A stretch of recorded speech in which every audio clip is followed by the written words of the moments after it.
Yes, hello everyone. Welcome to WD18, the Watford fan channel. Welcome to your Norwich City versus Watford preview. It's already feeling like a 6-pointer in this Premier League season, and we're 4-5 games in. I think that says a lot about Watford's start to this season. We'll be talking about all of that. We'll be talking about tomorrow's trip to Carrow Road with the one and only Mr. Sam Yuko, who is dressed, not even appropriately, perfectly for the occasion.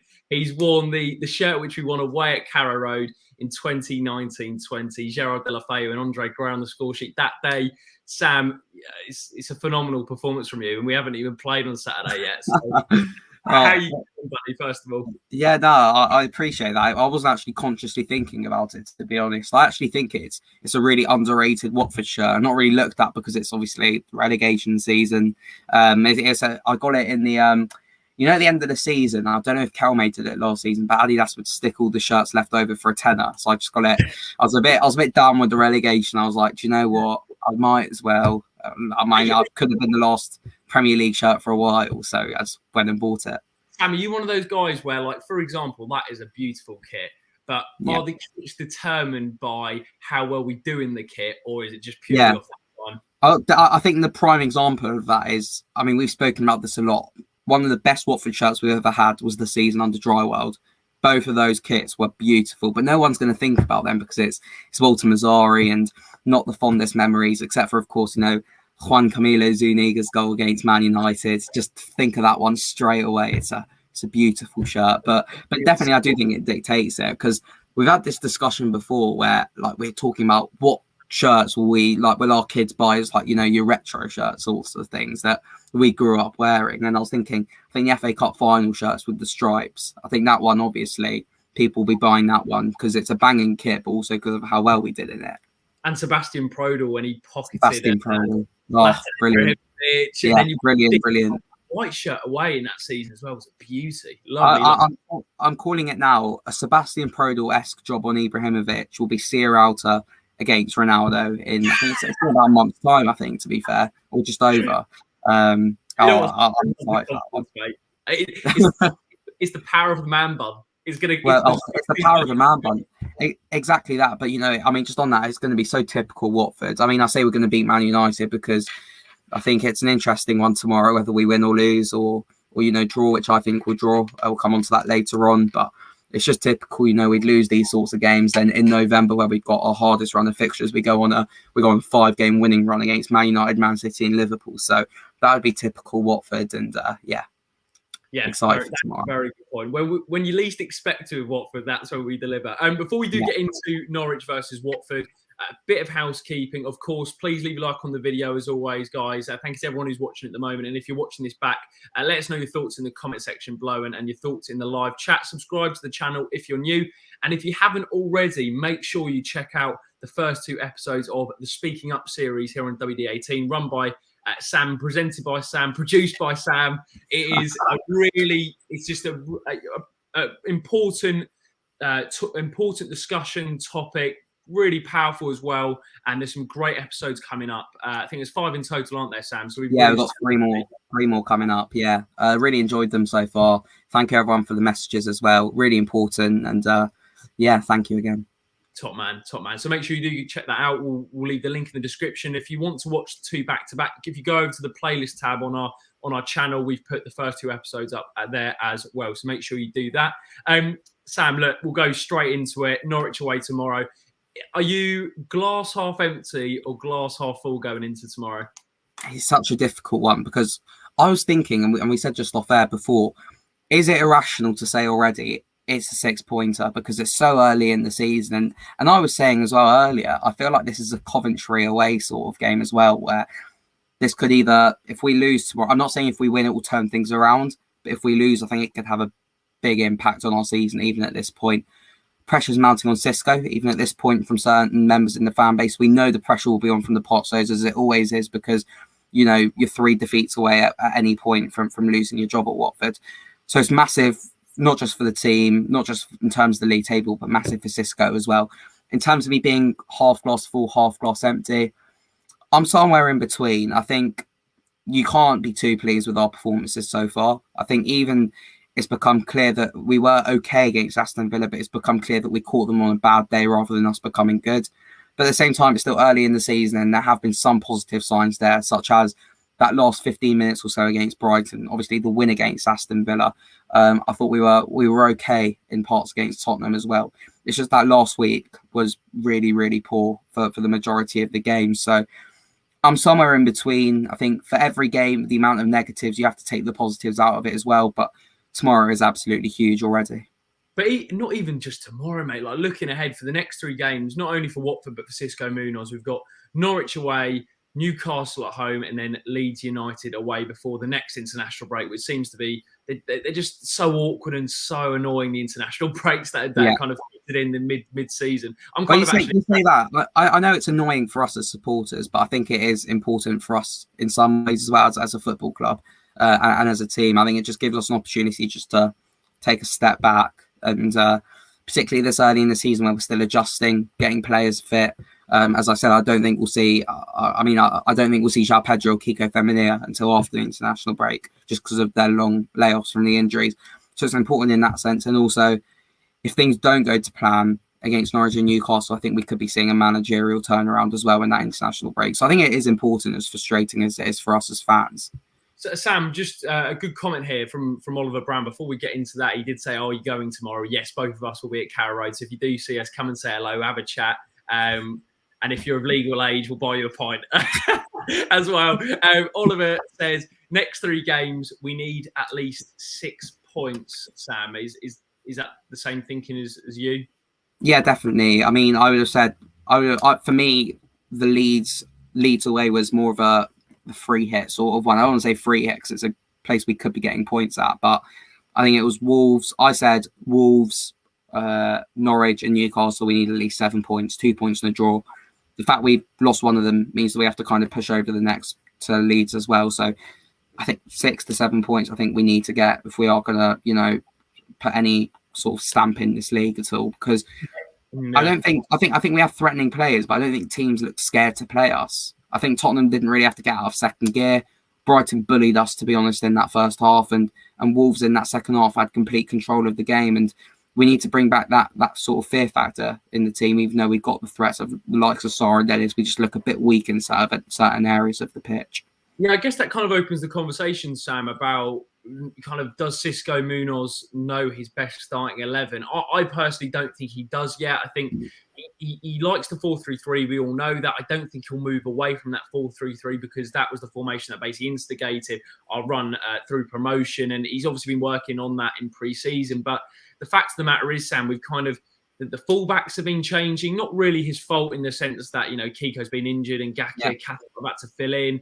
He did rotate Messina and Rose, which is an interesting one. The midfield's been a combination of Cleverley, Kutska, Thibaut. He likes to play Sema in there sometimes. In the front three's been a real shift with Dennis through the middle against Villa, but then King through the middle against Spurs and against who did we last our last game? I've just got blank. King? No, at home. Well, the front three was. No. Who did we play last game? We played. Oh my God, Wolves, wasn't it? Not memorable. I know. The fact of the matter is, look, the front three's been changing, and even in the Carabao Cup, it was a different team. I get why we had to rotate. So Sam, what's your take on it? Does Xisco Munoz, do you genuinely believe he doesn't know his best starting 11 even at this point in the season? Yeah, I think I'd sympathise with him a bit because obviously, as you say, there's been injuries in there. There was a big squad turnaround. He lost, the core of his side with Nathaniel Chalabar and Will Hughes going. So I do feel sorry for him in that sense. But at the same time, this is the highest level and there's no time at all to, sit back and sort of experiment with things, because if we do get relegated at the end of the season, games that we're going to look back and think probably should have done better there, we'll be looking at Brighton away, where we experimented with 5 at the back and started slowly. We'll be looking at probably, I'd argue, Spurs, which they were there for the taking. We look at that Wolves game. So there's no time in this league to kind of sit back and experiment with things. It's frustrating that we don't know our best starting 11 yet. And, ultimately we need to find out as soon as possible, because the longer this goes on, the less sort of, I don't want to say confidence, but the less confident the team will be in Cisco in terms of if he's going on making up as he goes along or not changing it enough even. I think it's a massive problem. Yeah, this is an interesting topic, Sam, just on Cisco Munoz, because look, as you mentioned, Norwich tomorrow is a huge game. Newcastle Leeds. I think we need to get 6 points, I think, out of Norwich and Newcastle, minimum 4, but we've got to be targeting maximum points out of those two. Leeds away is a more difficult proposition, but look, that doesn't mean the next two aren't tough. You mentioned having sympathy for Cisco Munoz, and there's obviously the kind of impression I'm getting online at the moment is he has to win the next two. That's kind of the case. But do you have sympathy for him in terms of maybe the changes that have happened at the football club, in terms of like Josh King, arrived at the end of pre-season. Sissoko was the day before Spurs. Tufan was after the international break. Pedro hasn't been available. Feminine hasn't been available. Sierralta and Josh King weren't ready for the start of the season. Imran Louza hasn't really settled in. There's been new leadership. Troy Deeney's moved away. There's been a lot of changes that have been made at the football club under a manager who isn't that experienced. So do you have an element of sympathy for him, or do we have to be kind of quite cutthroat, because, as you mentioned, how quickly not cutthroat maybe, but we have to be a little bit harsher on him because of how quickly the Premier League does move, particularly outside of the top six? Yeah, I think it's a bit of both. I think he's a manager who is learning on the job. I think he's a manager who needs his players behind him, and it doesn't help when you don't know week to week who's available, and you've got players coming back late from injury or from pre-season and whatever it is. So I sympathise with him in that sense. On the other hand, survival is ultimately the most important thing for this football club, and if we don't get, I'd say, 4 points, maximum points out of the next two games, as much as it hurts me to say it, I think he has to go. And that really, because I'm never actively going to be Cisco out because of the way he changed my, not opinion, but the way I watched Watford last season, because I hated watching us under Norwich, and he made me enjoy watching Watford again. So I'm never actively going to be Cisco out. But if I'm looking at the best for the football club, I think he's a manager who, despite everything that's been going on around him, we need someone who's able to manage that situation. And if he's ultimately not the right man to do that, then we're going to have to look at changing it up. And that's not me saying that he needs to go now. I think these next two games are going to be telling. And that's why I think, in many ways, I call this our Coventry away tomorrow.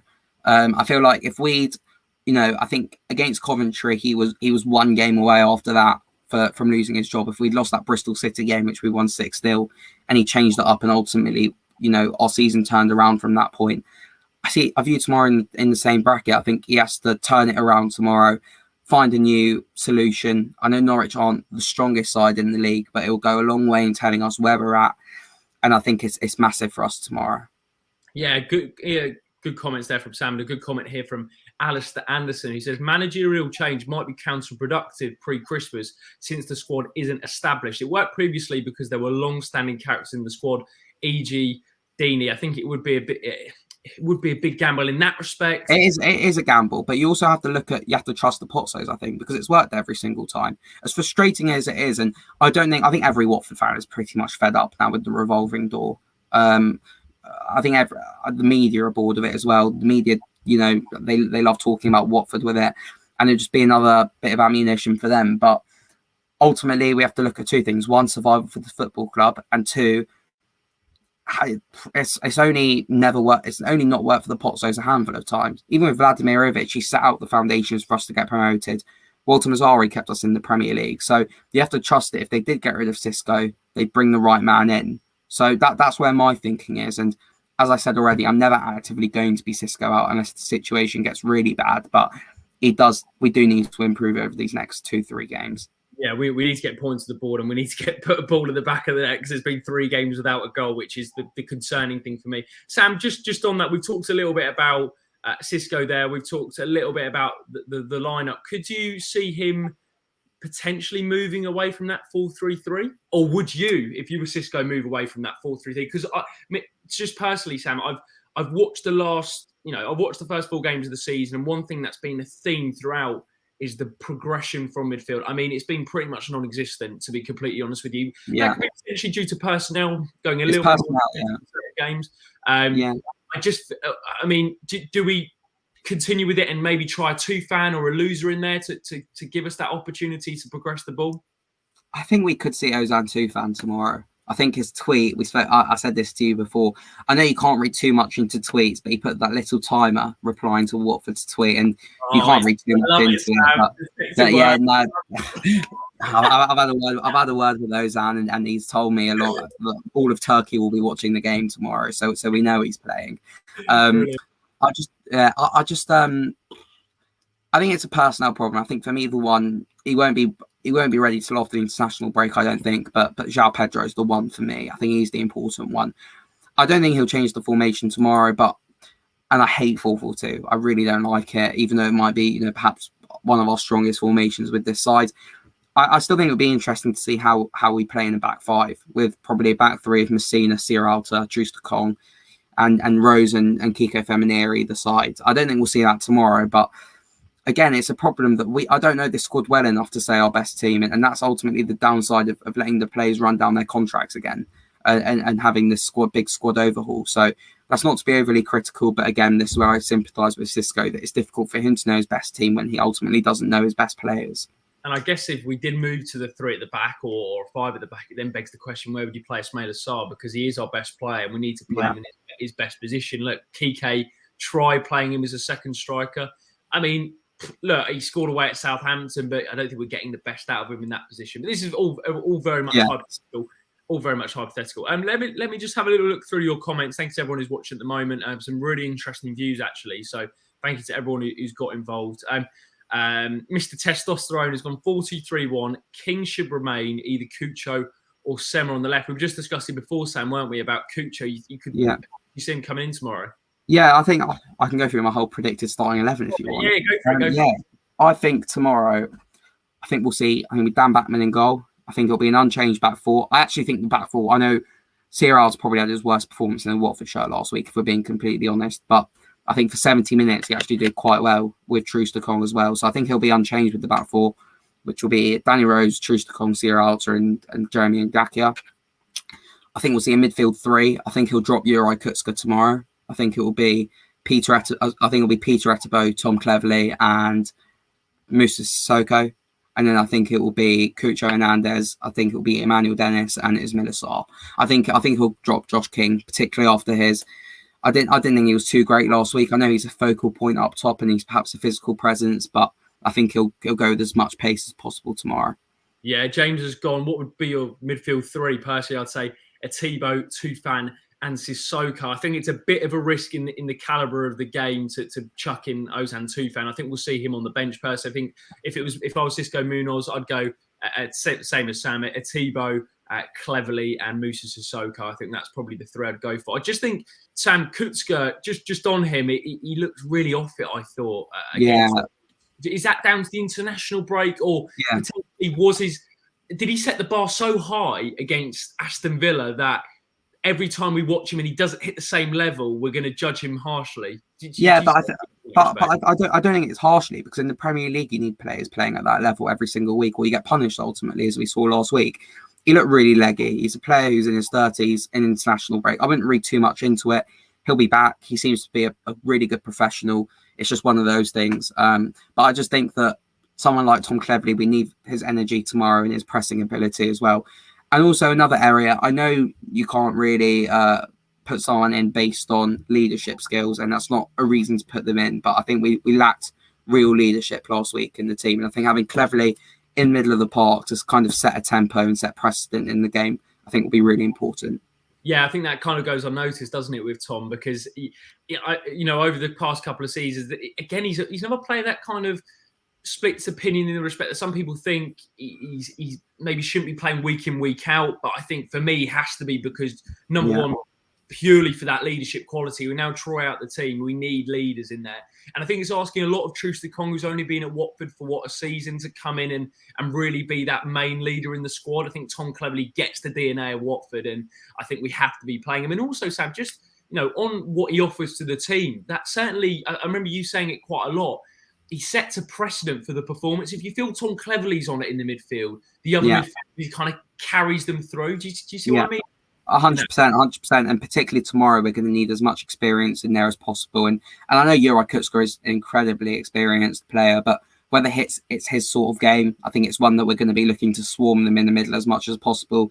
And I think Tom Cleverley's perfect for it. I think there's a lot of shouts for Ozan Tufan, but I think perhaps tomorrow might be too soon for him, even though it wouldn't shock me if we do see him in there. Even though Turkey will go to meltdown. Yeah, I'll get the Turkish watchers up at least. Yeah, very true, very true. You know what? We need to start putting Tufan in the title just to get our subs up, mate. Because the support from them is unbelievable. Sam was, we were just talking off air actually, and like Tufan's number was released on the club website, and then it was literally queuing to get onto the Hornet shop, which is unbelievable. Yeah.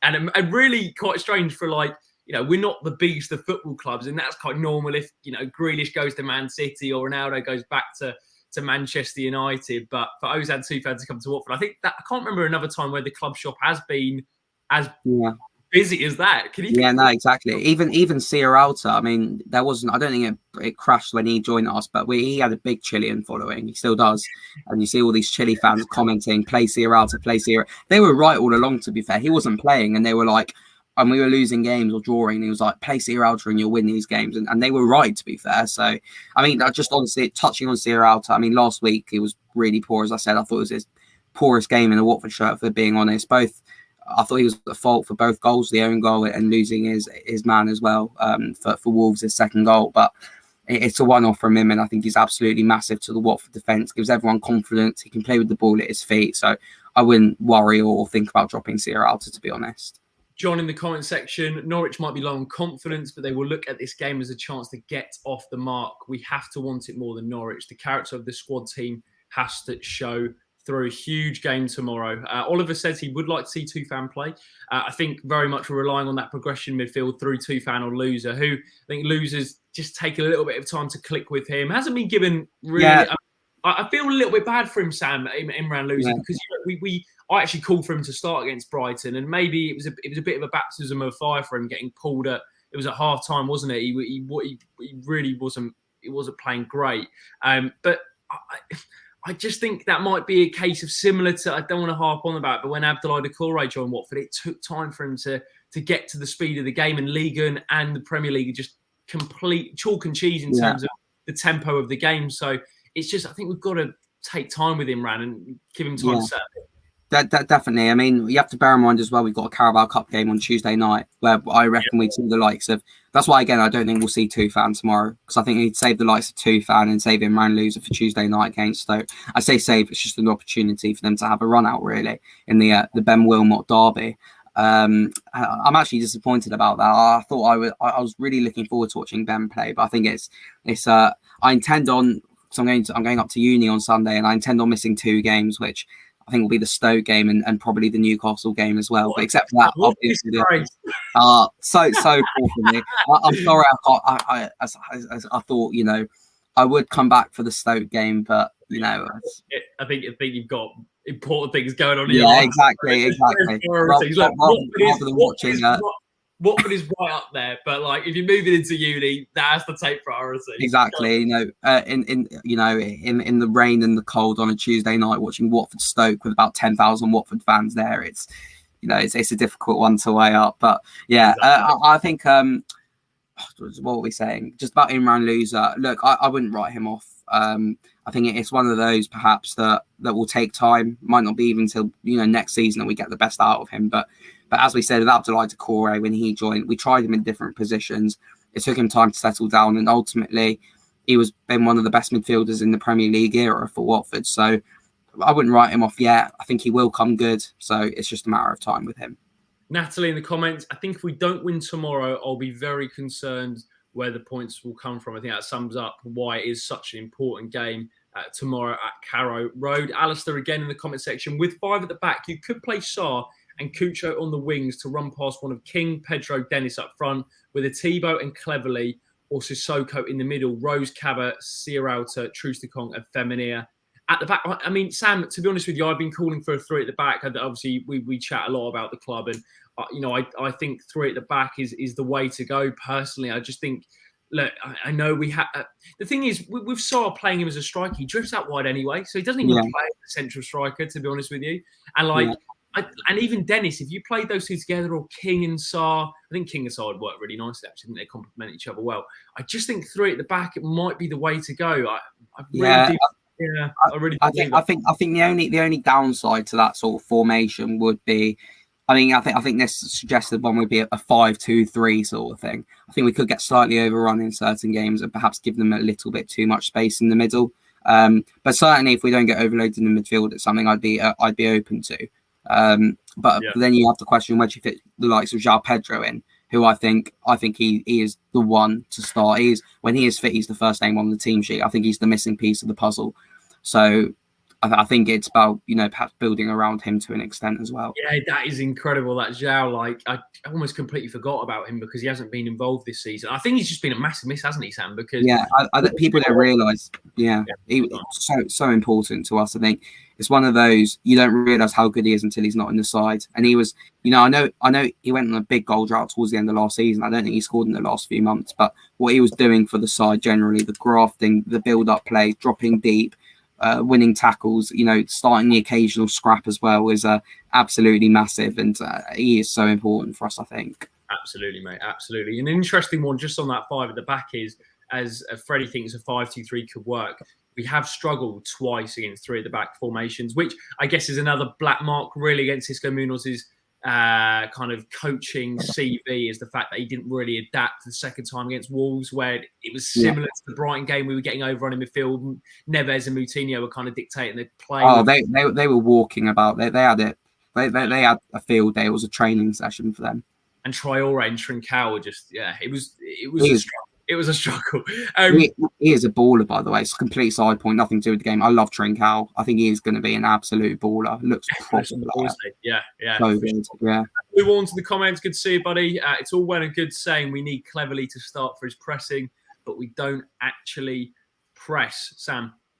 Yeah, it's about playing. I agree with that. I think that was said as well. I think I've been really impressed with Dennis for his pressing, but ultimately there isn't that much pressing going on as well. And we're seeing, I think we're paying too much respect to certain teams as well. There's a certain fear, I think, and that comes with the naivety of Xisco Munoz.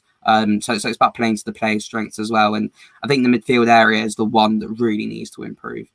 Yeah, for sure. That's been a big concern for me. Rudy says Cleverley offers a lot in terms of leadership. Some really good questions coming in, guys. Thank you very much for all the questions. And if you like this part of the video, then do leave a like and let us know in the comment section. Matt2890, do you think we need the left back and right back to try and support the guys on the wing? So, for example, look, if Ngakia and Rose with Sarr and Dennis on the left, for example, on both the side on the counter-attack, because that's what we are missing with Kiko not playing. I think that's certainly something that I've noticed, is that relationship with Kiko and Sarr is we're missing that badly at the minute. Yeah, I mentioned this last week. I think one of the things that frustrated me about Sarr's performance last week was that I thought he slowed the ball down too much, but it was almost like he'd slow the ball down, look up, to look round his shoulder, see where his mate Kiko is, and he just wasn't there. And that's nothing against Jeremy Ngakia. He's just not that sort of player. I thought Ngakia was actually solid last week as well on the whole. I just think we really miss Kiko in terms of his attacking ability.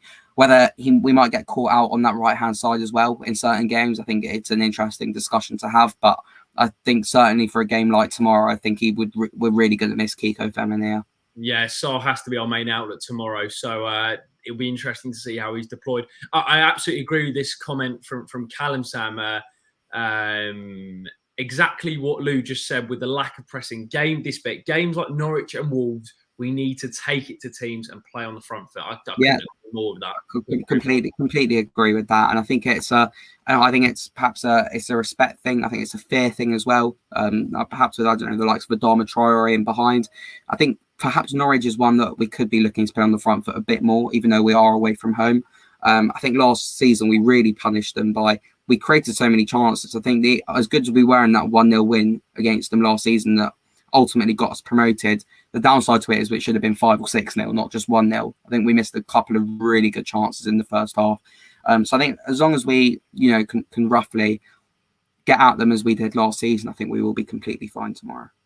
You know what, Sam? I think we're hitting the half an hour point, so we'll wrap up the preview. We'll be back on Sunday evening. If Sam, oh no, Sam, when are you going to uni, mate?